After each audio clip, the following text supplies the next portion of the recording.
salaamaaleykum mbokki Sénégal salaamaaleykum mbokki àddina ñu ngi nuyu ñëpp di leen ziar à travers la BTV di am mbégte di yëkkati kàddu fii nga xam ne mooy suñu màkkaan bu nekk Kër Massar ñu koy wax maison mère maanaam tey jii on parle de DDMC. mais mën nañ wax ne lépp fii la tàmbalee fii mooy premier bureau bu ñu njëkk mettre en place donc maa ngi tudd Cheikh Ahmadou Tidiane Diallo alias Kheuch Dadi certes nekk auteur ak nekk artiste auteur compositeur mais aussi chef d'entreprise di nekk le PDG de Dadi Direct Marketing Communautaire.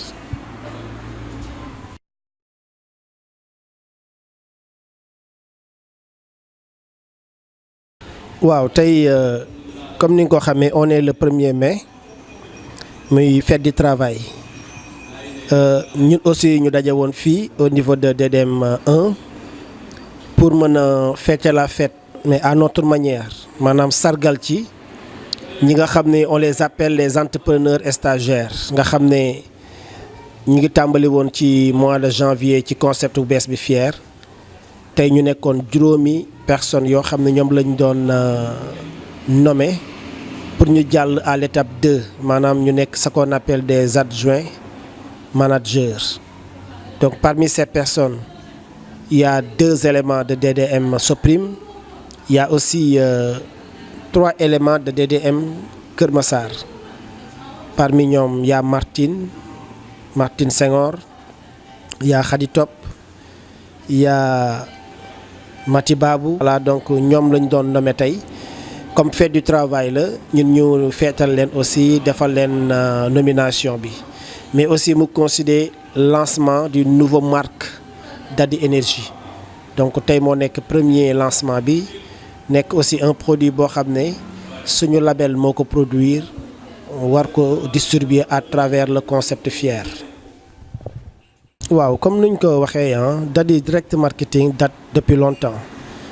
parce que ñu ngi ko lancé au mois d'octobre 2004. De 2004 à 2019 ça fait 14 ans 15 ans du moins 15 ans d'expérience et par rapport à ces 15 ans d'expérience Dieu a fait qu'on a développé pas mal de personnes parce que Dadi Direct Marketing, comme l'indique mon nom d'artiste, Dadi c'est Dadi. Direct marketing, c'est l'activité bi nga xam ne moom la ñuy def. Et entrepreneuriat la, on formait des jeunes avec un plan de carrière bien défini. Ba yàlla def guddi yu ñu toll, on a pu développer pas mal de personnes et pas mal de responsables yoo xam ne tey jii ils sont devenus leurs propres chefs d'entreprise. Par rapport à ça nag ñu ñëw ba moment ba ñu nekk nii. ñu ne tout ce qu'on a capitalisé comme expérience ci informel on va le formaliser loolu moo tax aussi ñu tënk lépp sous forme d'un concept muy le concept Fier. Fier quand on le parle c'est formation insertion emploi pour la réussite loolu déjà vision la woon bu ñu koy wax mais tey vision boobu dafa mel ni tey actualité bi dëggal na sama vision parce que bi ma koy créer c'était pour montrer que emploi ak formation professionnelle dafa war a ànd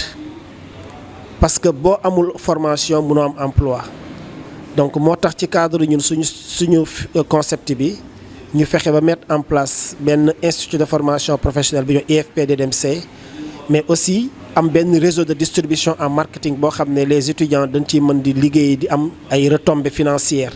mais aussi mu accompagner benn plan de carrière bi permettre ñoom ñu mën dem ba nekk seen propre chef d'entreprise comme ni ñu ko doon defee avant mais malheureusement bi ñu ko lancé ak léegi amoon naa ay collaborateurs ci programme bu njëkk bi ba ñooñu sax ci programme boobu laa leen formé ba ñu nekk tey ay responsable nekk seen propre chef d'entreprise mais par manque de compréhension ou bien par manque de vision ñoom ils veulent pas venir rejoindre le programme.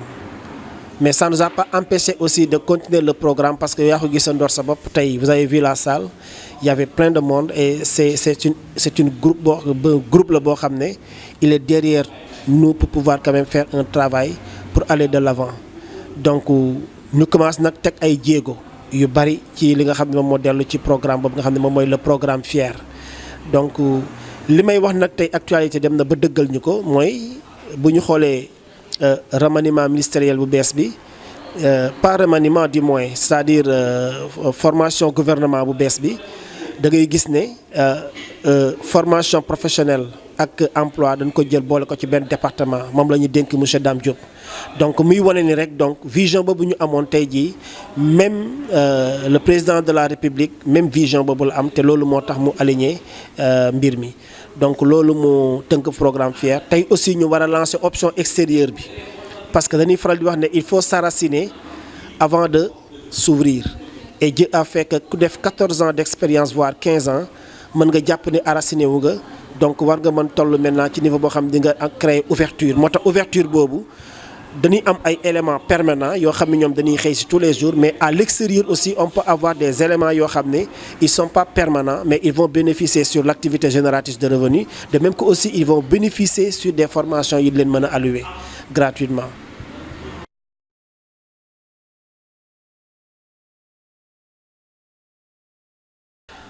waaw boo xoolee programme bi yëpp dafa dugg ci perspective yi nga xam ne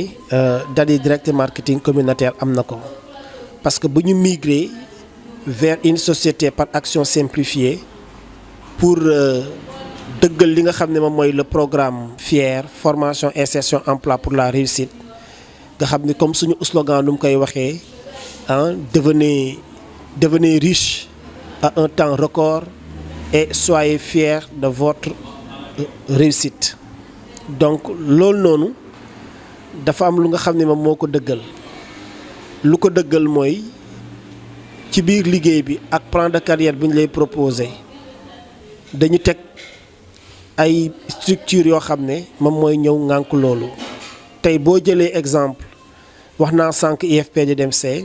mais dañoo taxawal tamit beneen boîte bi ñuy wax Dadi Global Business et Compagnie nga xam ne moom industrie de production la des produits bio mais aussi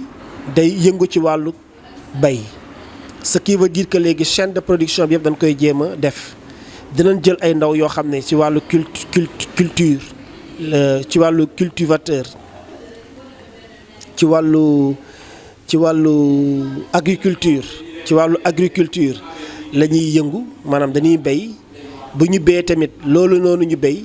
ñu xool naka lañ koy transformer à travers des compléments alimentaires réseau de distribution bi distribuer ko donc loolu mooy créer lu ñuy wax chaîne de valeur loolu mooy créer aussi valeur ajoutée bi nga xam ni développement wu Sénégal mën na ci aju pour mën a dem donc loolu mooy suñu mission te lépp aussi ñu campé ko à travers la jeunesse parce que jeunes yi ñoo toll ci am xëy amuñu xëy jeunes yi ñoom ñoo dem ba toll xaw a am désespoir di jéggaane ji di génn dëkk bi avec à travers des immigrations clandestines te loolu lépp ñun dañ ko bëgg a xeex génne ko ci dëkk bi pour nit ñi mën a xam ne macha allah Sénégal am na benn lecture am na benn vision am na ay nit yu am ambition pour war ko mën a développer.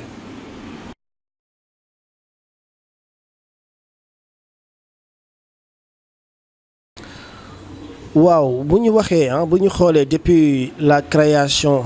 de Dadi direct marketing communautaire de 2004 à nos jours mën naa ne suñu doon xayma tey ni ñu formé mën naa ne c'est des milliers et des milliers et des milliers de personnes et des jeunes te les archives sont là parce que fii képp ku fiy ñëw di nga fournir ay dossiers yuy tax ñu mën la reconnaître donc yooyu mi ngi fi c'est vérifiable te lu ci ëpp solo mooy à travers ces jeunes tey jii boo xoolee expansion am na l'expansion mooy tey fii ñu ma toog mooy maison mère moom la ñu njëkk ubbi mais tey génn na Ndakaaru parce que boo demee au niveau de Ziguinchor am nañ fa annexe boo demee Tamba kazalika boo demee Kolda kazalika yooyu yëpp am nañ fa ay bureau yoo xam ne ñi ngi fa di évoluer mu yoo xam ne maa koy contrôler fii Dakar en dehors de Kër Massar fi ñu nekk nii am na bu nekk Cité Soprim am na bu nekk aussi Scat Urbam te loolu nga xam ni mi ngi ci sama responsabilité rek tey booy xayma bureau boo dem comme ni mu koy faral di waxee mën nga fa fekk lu ëpp 50 éléments donc ça prouve que man ñi may contrôler rek ça dépasse presque 300 voire 500 éléments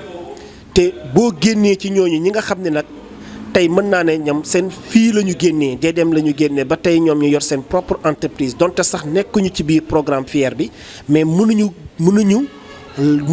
dàq ne fii la leen formé ba fu ñu toll fa tey boo demee Tamba boo demee di mooy Touba am na fa ay bureau yu fa nekk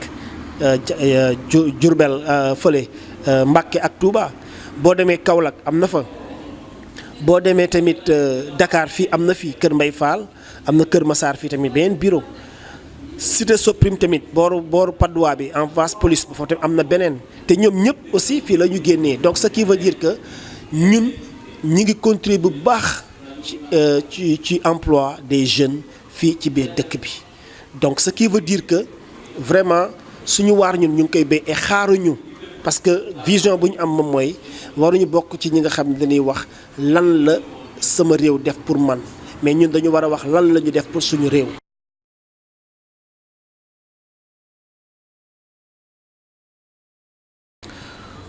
waaw bu ñu waxee bu ñu xoolee depuis la création de Dadi Direct Marketing communautaire de 2004 à nos jours mën naa ne suñu doon xayma tey ñi ñu formé mën naa ne c'est des milliers et des milliers et des milliers de personnes et des jeunes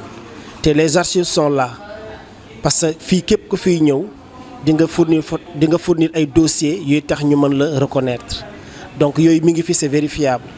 te lu ci ëpp solo mooy à travers ces jeunes tey jii boo xoolee expansion am na l'expansion mooy tey fii ñu ma toog mooy maison mère moom la ñu njëkk ubbi mais tey génn na Ndakaaru parce que boo demee au niveau de Ziguinchor am nañ fa annexe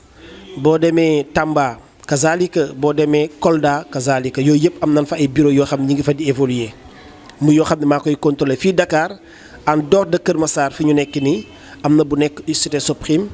am na bu nekk aussi Scat Urbam te loolu nga xam ni mi ngi ci sama responsabilité rek tey booy xayma bureau boo dem comme ni mu koy faral di waxee mën nga fa fekk lu ëpp 50 éléments donc ça prouve que man ñi may contrôler rek ça dépasse presque 300 voire 500 éléments te boo génnee ci ñooñu ñi nga xam ne nag tey mën naa ne ñoom seen fii la ñu génnee DDM la ñu génnee ba tey ñoom ñu yor seen propre entreprise donte sax nekkuñu ci biir programme FIER bi mais mënuñu dàq ne fii la leen formé ba fu ñu toll fa tey boo demee Tamba boo demee di mooy Touba am na fa ay bureau yu fa nekk Diourbel fële Mbacké ak Touba boo demee Kaolack am na fa boo demee tamit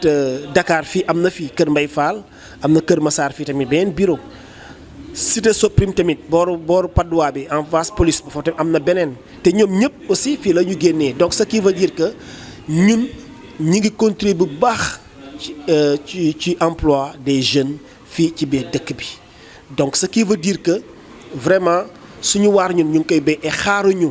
parce que vision bu ñu am moom mooy waruñu bokk ci ñi nga xam ne dañuy wax lan la sama réew def pour man mais ñun dañu war a wax lan la ñu def pour suñu réew.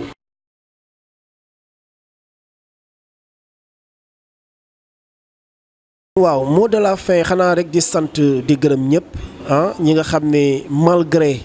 nu mbir mi di métti lépp mais ñoom ñi ngi am toujours espoir jàpp ci mission bi en commençant